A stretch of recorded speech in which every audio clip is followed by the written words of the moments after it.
നമസ്കാരം. പ്രധാനമന്ത്രി നരേന്ദ്രമോദിയുടെ വസതിയിൽ നിർണായക യോഗങ്ങൾ നടക്കുന്നു. പഹൽഗാം ഭീകരാക്രമണത്തിന്റെ പശ്ചാത്തലത്തിലാണ് നീക്കം. യോഗങ്ങൾക്കായി കേന്ദ്ര ആഭ്യന്തരമന്ത്രി അമിത്ഷായും പ്രതിരോധ മന്ത്രി രാജ്നാഥ് സിംഗും അടക്കമുള്ളവർ പ്രധാനമന്ത്രിയുടെ സെവൻലാൽ കല്യാൺ മാർഗിലുള്ള വസതിയിലെത്തി. പഹൽഗാം ഭീകരാക്രമണത്തിന് ശേഷം ഒരാഴ്ചക്കിടെ രണ്ടാമത്തെ സുരക്ഷാകാര്യ മന്ത്രിസഭാ സമിതി യോഗവും ഇന്ന് ചേരും.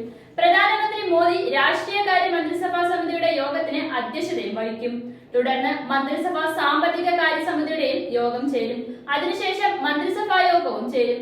സൂപ്പർ ക്യാബിനറ്റ് എന്നറിയപ്പെടുന്ന കേന്ദ്ര മന്ത്രിസഭയിലെ ഉന്നത മന്ത്രിമാർ ഉൾപ്പെടുന്ന രാഷ്ട്രീയകാര്യ മന്ത്രിസഭാ സമിതി യോഗം ഇതിൽ പ്രധാനമാണ്.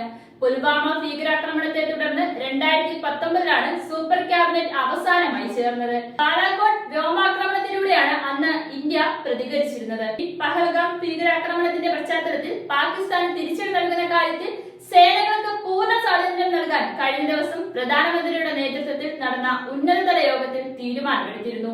സേനാ മേധാവികൾ അടക്കമുള്ളവർ പങ്കെടുത്ത യോഗത്തിലാണ് ഇത്തരമൊരു തീരുമാനമെടുത്തത്.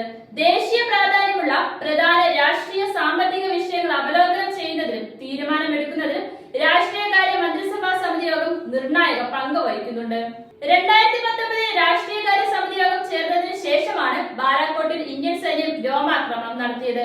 പ്രധാനമന്ത്രി നരേന്ദ്രമോദി, പ്രതിരോധ മന്ത്രി രാജ്നാഥ് സിംഗ്, ആഭ്യന്തരമന്ത്രി അമിത്ഷാ, റോഡ് ഗതാഗത മന്ത്രി നിതിൻ ഗഡ്കരി, ധനമന്ത്രി നിർമ്മല സീതാരാമൻ, വാണിജ്യ മന്ത്രി പീയൂഷ് ഗോയൽ എന്നിവരാണ് രാഷ്ട്രീയകാര്യ മന്ത്രിസഭാ സമിതിയിലെ നിലവിലെ അംഗങ്ങൾ.